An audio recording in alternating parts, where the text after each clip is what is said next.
Good day, everyone. We are the Bachelor of Science of Agricultural Business, and we discuss a cry of Pugadlawin or Balintawak subtopic. The beginning of the Philippine Revolution. The Philippine Revolution began in August 1896 when Filipinos, led by Andres Bonifacio and the Katipunan, rose up against Spanish rule. It officially started with cry of Pugadlawin, where revolutionaries tore their sigil as a sign of rebellion. This marked the first organized fight of the revolution. The revolution was triggered by centuries of Spanish abuse, growing Filipino nationalism, the rise of the Katipunan. Centuries of Spanish abuse. Filipinos suffered under forced labor, high taxes, and lack of rights. Growing Filipinos nationalism.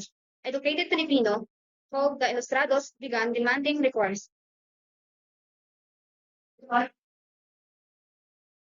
The rise of the Katipunan, a secret revolutionary group founded by Andres Bonifacio in 1894, aimed to fight. On August 23, 1896, the Katipunan flooded and Pugadlawin, they shouted in unity from independence due to their cédulas rejecting Spanish authority. It was the call to arms for the Filipino people to rise. Soon after the cry of Pugadlawin, Bonifacio led attack on Spanish garrison. Battle broke out and Caloocan, San Juan, and other towns. Spain declared martial law and similar brothers. The beginning of the revolution was a turning point in Philippines history. United Filipinos under a common cause freedom inspired future generations to continue the fight for independence. The first cry of freedom refers to the initial act of rebellion by Filipinos against Spanish colonial rule, marking the start of the Philippine Revolution in August 1896. This event is symbolized by the tearing of cédulas, residence certificates by member of the Katipunan led by Andres Bonifacio in place known as Pugadlawin or Balintawak. This bold act declared their refusal to submit to Spanish authority and their determination to fight for Philippine independence. During the assembly, the Katipuneros tore their cédulas, residence certificate, which were symbols of Spanish authority. This act meant they were rejecting Spanish rule and were now ready to fight to freedom. It was a public. The cry itself. The cry refers to the shout of defiance and unity by the Katipuneros. It symbolized the call to arms and spark of the nationalist uprising, and the beginning of the nationwide struggle for independence. Importance of the first cry. First, symbol of resistance, it showed the Filipinos were no longer afraid to fight the Spanish colonizers. Number two, start of the revolution. It marks the official starts of the Philippine Revolution. Number three, unity of Filipinos. Different people from various provinces joined together to fight the common cause's freedom. See, the first to fight for independence from Spanish rule. This happened in August 1896 after the Spanish authorities discovered that secret society planning was over and called for an open revolution, marking the official start of the Philippine Revolution. Who is Andres? Andres Bonifacio is known as a father of the Philippine Revolution. He was the brave leader who founded the Katipunan, kataas-taas at kagalang-galang katipunan ng mga anak ng bayan. A secret revolutionary society aiming to gain independence from Spanish rule. What is the call? Bonifacio and the Katipunan. Call to arms refers to the moment they openly decided to start the revolution against Spain. It was a bold move to shift from secret planning. Of the Cedulas tax certificate, one of the most symbolic acts of the call to arms happened during the cry of Pugadlawin or Balintawak. On that day, Bonifacio and his fellow Katipuneros took up their Cedulas residence tax certificate, shooting Viva la Independencia Filipina or Long Life Philippine Independence. This act meant they no longer recognized Spanish rule, they were ready to fight for freedom. Importance of the call arms. It marks the official beginning of the Philippine Revolution in August 1896. It inspired many Filipinos to join the revolution. It showed the Filipinos were no longer afraid to fight. Bonifacio's leadership. Bonifacio, through not a military expert, led with a courage, passion, and love for the country. This leadership during the early battles, like San Juan del Monte, showed the fighting spirit of the The tearing of cedulas and the rising of the flag of revolt.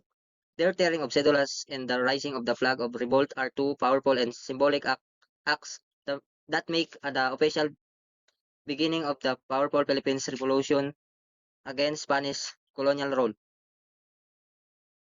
Meaning of tearing the cedula, a rejection of Spanish authority, a declaration of independence, a bold call.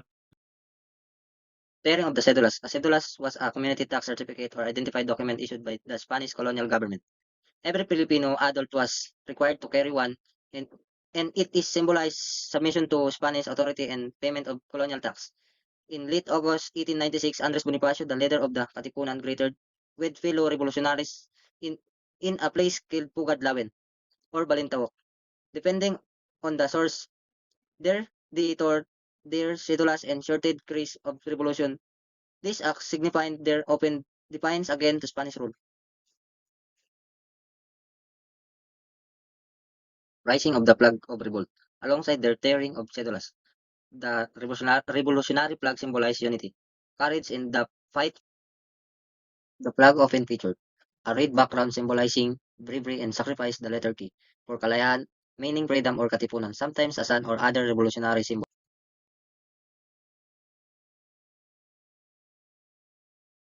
Meaning of raising of the flag, and a one discrimination of word against of the Spain, relaying symbol for Filipino of united under one cause, a sign of regardless to fight for the national freedom. The shout out that sparked a national revolution.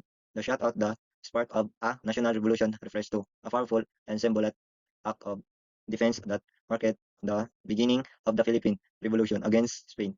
Colin rules in the historic moment is often associated with the series of Pugadlawin, sometimes all referred to as a crime of Balintawak, which took place around of August 23, 1881.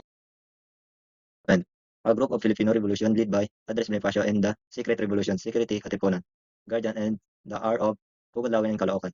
Thereof Bonifacio and his fellow Katipuneros made a dramatic gesture of rebellion. They tore up their cedulas residence certificate issued by the Spain authorized of shooting of imabuhay ang kanyang kalayaan or long life Philippine independence. Why important? This shutout of Sigaw was more than just a yell. It was the first open act of resistance by Filipino against over 300 years of Spain rules. It was a call to army, a breaking points where word turning. The cry that started the fight for liberty. The cry. The cry that started fight for liberty refers to the historic moment when Filipinos openly defied Spanish colonial rule and began the Philippine Revolution. This powerful act defines the symbolize of the Filipino people's desire independence after countries of cry. The cry was the symbolic shout of rebellion and emotional declaration of the people resolved to fight for the freedom. It is involved the tearing of cedulas residence certificates as a protest against the Spanish authority. The act would show the Filipino were longer willing to be subject. When and where, historians debate the exact date and location, but it most likely happened in August 1896. The most accepted location in Pugad Lawin, near what is now Quezon City. Who Andres Bonifacio, leader of Katipunan, a secret revolutionary society, lead the event. Along with other Katipuneros, he cried out from Kalayaan, freedom and unity. Why is it important? The cry was the first open act of rebellion. It marked the start of the Philippine Revolution against Spain, the United Filipinos under the cause of meaning and legacy. The cry stands as a powerful symbol of national pride and courage. It reminds Filipino of sacrifice made for the country's freedom. Today is commemorated as the cry of Pugadlawin or cry of Balintawak, defending all historical interpretation.